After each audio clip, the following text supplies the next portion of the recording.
Hola, ¿cómo están? Bueno, en la clase anterior estuvimos hablando de estados de transición de energía que se necesita para iniciar una reacción. Les estuve poniendo el ejemplo pues, de un encendedor. Entonces, si nosotros tenemos unos reactivos que se encuentran con una determinada energía en un cierto momento, se requiere introducirle una determinada cantidad de energía a esos reactivos para que puedan llegar al estado de transición. La energía cinética tiene que ser lo suficientemente grande como para que genere las colisiones necesarias y que esas colisiones vayan con la suficiente energía como para que se produzca este estado de transición. Ya alcanzado ese estado de transición, la reacción tomará su curso hasta llegar a los productos. Habrá una liberación de energía, que si se queda en un camino antes de la energía de los reactivos, se considerará que la reacción es endotérmica, pero si llegamos hasta el fondo, la consideraremos exotérmica, así tal cual como está en esta imagen. Ahora, la energía necesaria para llegar a ese estado de transición tiene un nombre, se llama energía de activación. ¿Listo? Energía de activación, ¿qué es? Es la energía necesaria para producir un estado de transición. Entonces, ¿para qué existe la piedrita del encendedor? Para provocar o para producir una energía de activación. Luego de alcanzar esa energía de activación, la reacción tomará su curso normalmente. Podemos, en química orgánica sobre todo, que ustedes han visto mecanismos de reacción, mirar que hay reacciones que tienen un mecanismo con diferentes pasos, con diferentes estados de transición. ¿Cómo ocurrirá eso cuando esas reacciones tienen diferentes estados de transición? Entonces ocurriría algo así. Observen que partimos pues de unos reactivos. Bueno, acá pues tenemos el cloro pues en un estado punto o un ion negativo pues. Se requiere introducir esta energía para que se produzca esta molécula que es inestable, que tiene una vida de corta muy, una vida media muy corta, que es muy energética, por lo tanto va a liberar esta energía hasta que se convierta en este otro estado de transición. Y de ahí posteriormente pasará a los productos. O sea que cuando las reacciones tienen varios mecanismos, se puede dar este caso en la cinética o en la liberación, pues, o absorción de energía de la reacción. Analicemos esta reacción que estamos viendo acá. Tenemos dióxido de nitrógeno con monóxido de carbono, producen monóxido de nitrógeno más dióxido de carbono. Resulta que en las reacciones químicas, como se los mencioné también en el video anterior, tal cual como nosotros lo vemos, puede que no necesariamente ocurra. Como que uno se imaginará, pues, ¿no? Que el nitrógeno le dio un oxígeno, o el dióxido de nitrógeno le dio un oxígeno al monóxido de carbono y fue así de sencillo. Generalmente las reacciones químicas llevan un análisis, un mecanismo que puede involucrar una serie de pasos hasta que obtengamos el producto final. Entonces vamos a analizar un poco esta reacción. La mayoría de reacciones químicas ocurren en varias etapas.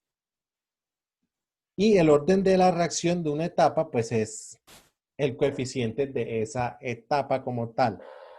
La etapa más lenta de la reacción básicamente es quien definirá la velocidad de la misma. Entonces vamos a mirar qué ocurre aquí con esta reacción. Entonces lo que nosotros vemos aquí es que al inicio, bueno, el monóxido de carbono no ha intervenido. Reaccionan dos moléculas del monóxido de carbono y se forma este eh, óxido de nitrógeno. que surge pues de la combinación de estas dos moléculas, y esto lo vamos a considerar la etapa lenta de la reacción. Bueno, ¿cómo llego yo a esa conclusión? Bueno, esto se obtiene a partir de datos experimentales. Haciendo esa reacción, haciendo una debida marcación, esto es lo primero que ocurre. Luego, posteriormente, entonces observen lo que va a ocurrir. Tenemos entonces la etapa siguiente. Básicamente en esta etapa es donde esta cantidad de oxígeno se van a repartir entre dos átomos de nitrógeno y este monóxido de carbono que por fin llega a la reacción como tal. Si nosotros hiciéramos una suma general pues de todo lo que está ocurriendo aquí, entonces vamos a mirar este dióxido de nitrógeno con este se podrían cancelar, esto con esto se podría cancelar y quedaría así. Entonces los dos reactivos NO2, CO y los dos productos NO y CO2. Entonces observen que el fundamento de esto es la etapa lenta. Esa es la que va a definir la velocidad de una reacción. Bueno, para mirar algo que todavía no habíamos mirado hasta ahora y que es demasiado importante, uno de los factores, una de las variables que más influyen en la velocidad de una reacción es precisamente la temperatura. Todo lo que habíamos analizado hasta ahora, desde que empezamos a mirar este tema de cinética, siempre se daba considerando la temperatura constante. Ahora, ¿cómo analizamos la velocidad de una reacción con respecto a la temperatura? ¿Qué tiene que ver la temperatura con la velocidad de una reacción? Es claro que cuanto mayor es la temperatura, mayor va a ser la velocidad de la reacción. Pero, ¿cómo es esa variación en sí? Ese dato nos da la ecuación de Arrhenius. La ecuación de Arrhenius la podemos interpretar, bueno, primero de esta manera, luego vamos a mirar la manera si graficamos con una recta, como la constante de velocidad de la reacción es igual a esta A, que es un factor de frecuencia de las colisiones, por Euler a la menos energía de activación sobre la constante de los gases por la temperatura. Entonces, vamos a poner aquí estos daticos. Y aquí tenemos los datos. K, constante de velocidad de la reacción. A, factor de frecuencia de las colisiones, que ocurre pues esa temperatura. Ahorita vamos a mirar cómo lo obtenemos de una manera más experimental. Energía de activación, constante universal de los gases. Y T, temperatura. Ahora, vamos a mirar la ecuación de Arrhenius vista de otra forma. Si graficáramos en el eje X el inverso de la temperatura y en el eje Y el logaritmo natural de la constante, obtendríamos una ecuación de la recta escogiendo aleatoriamente dos valores X y Y, algo parecido a esto, en el cual la pendiente de eso sería la energía de activación dividido por la constante de los gases. Entonces es la misma ecuación, pero vista desde otro enfoque.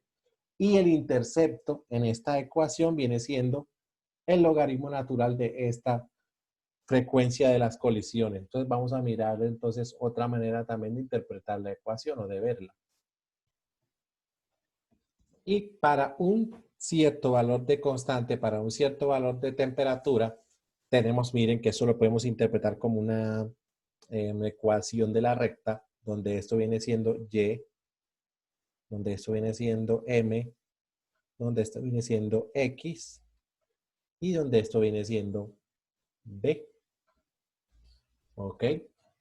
Miremos entonces algunas aplicaciones de esta ecuación.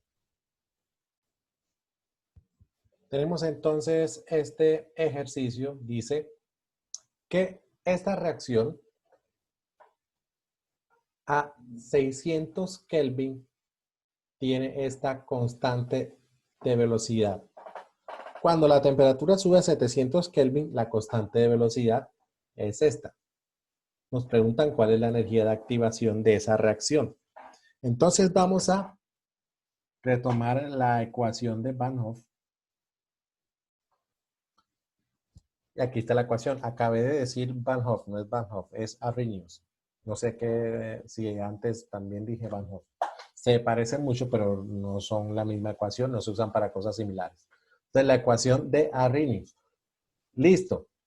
Tenemos entonces esta constante a esta temperatura. Ya saben que lo que tenemos que hacer aquí es decir o asumir que esta K1 es la constante asociada a esta temperatura y K2 es la constante asociada a esta otra temperatura. Vamos entonces a despejar la energía de activación de aquí. Y el despeje entonces nos va a ir quedando así. Paso este R a multiplicar acá y todo esto, esta resta de los inversos de las temperaturas a dividir. Entonces vamos a ver cuánto nos da eso. Vamos a reemplazar los diferentes valores. Reemplazamos entonces los datos. Obsérvese que asumía 600 Kelvin como la temperatura 1. Véala aquí. Por lo tanto, a 1,6 por 10 a la menos 5 como la constante 1. La pongo acá abajo, acá 1. Y 700 Kelvin como la temperatura 2, por lo tanto K2 la de arriba. Listo. Entonces, hacemos el cálculo, cancelamos estos segundos a la menos 1.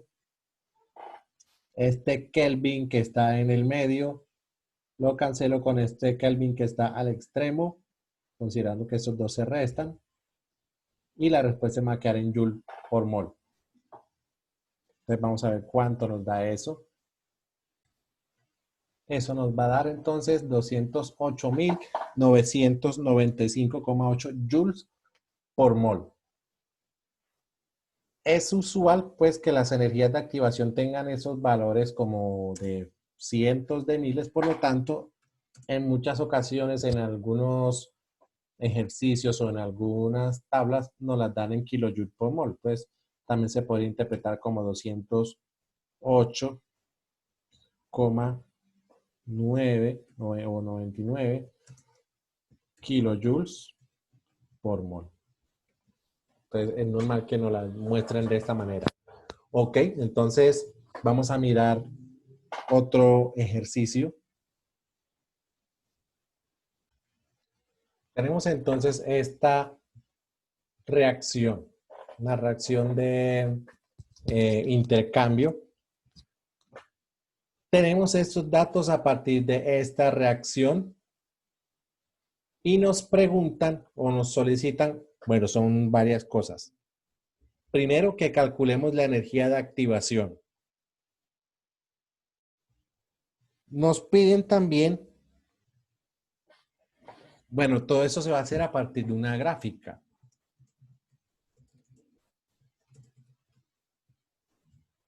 Bueno, a partir de una gráfica. Nos preguntan a partir de esa misma gráfica, vamos a poner acá, bueno, les voy a poner todas las preguntas enseguida. Nos preguntan a partir de esa misma gráfica, ¿cuál es el valor de la constante a 308 Kelvin? Y nos preguntan cuál es el factor de frecuencia de colisiones.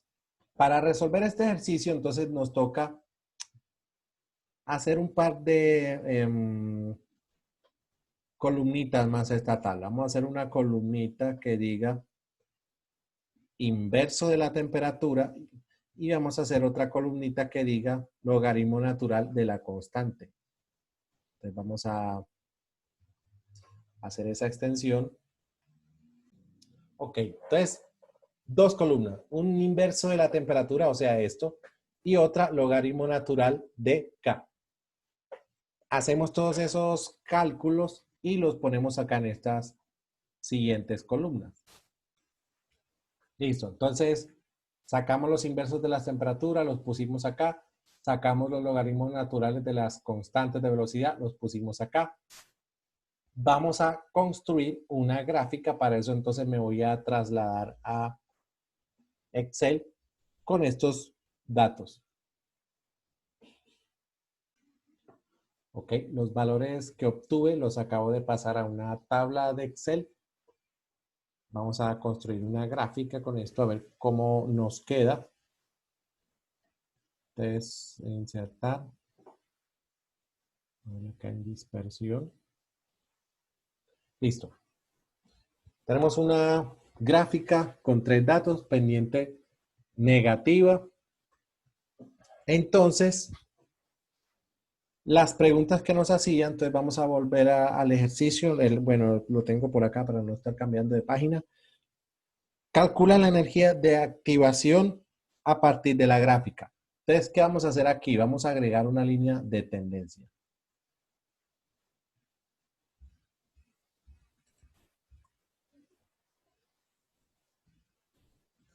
Lineal, obviamente. Vamos a mostrar la ecuación. Ok. Listo. Esta viene siendo entonces nuestra ecuación de la recta. Entonces tenemos esto como la pendiente menos 8.979.3. Sabemos entonces, de acuerdo a la ecuación de Arrhenius, que la pendiente de la recta es menos la energía de activación sobre la constante. Entonces, menos 8.979.3. Entonces vamos a recordar ese número.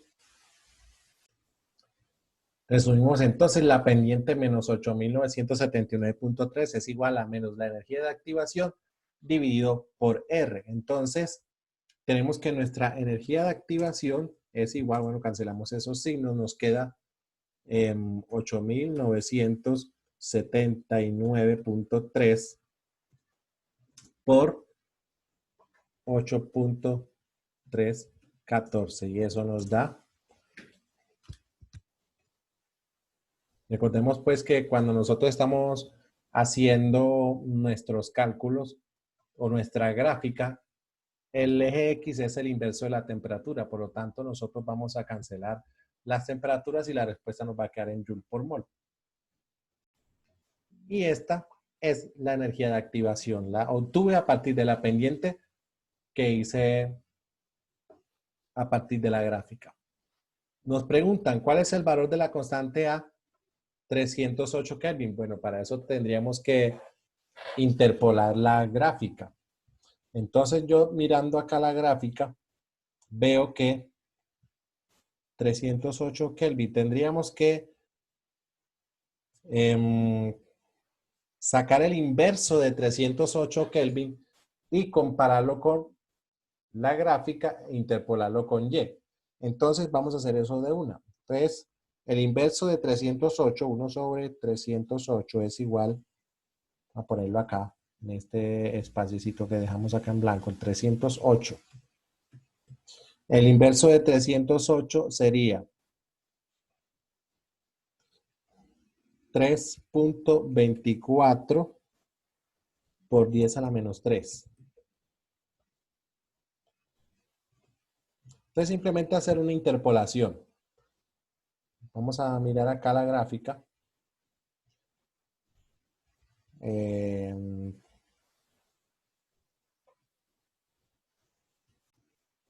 Y teniendo en cuenta pues el intercepto de la gráfica, que eso lo obtuve también a partir de ella, pues simplemente reemplazo estos datos, siendo este X, siendo este el intercepto, siendo este la pendiente. Vamos a ver cuánto nos da. Y eso nos da,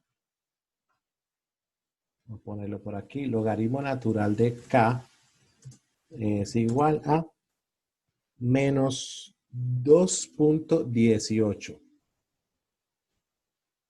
o 19 más bien. Listo. ¿Qué pasó aquí?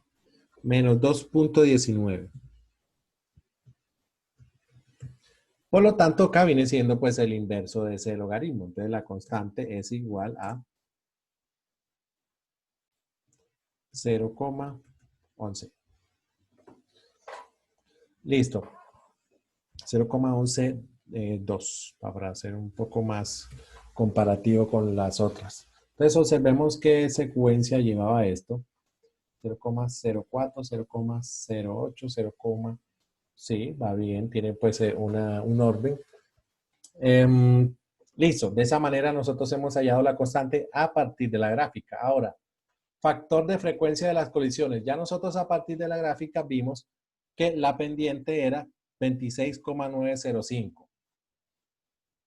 En una de las formas de la ecuación de Arrhenius que yo les mostré hace un rato, el factor de frecuencia de las colisiones es el intercepto, pero esto está expresado como logaritmo natural de A.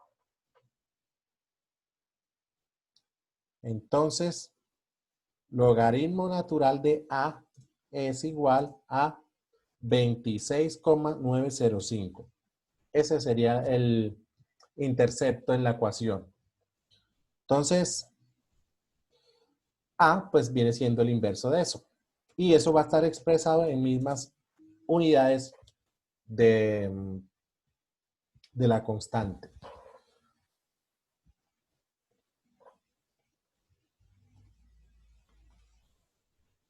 Entonces sería 1,11.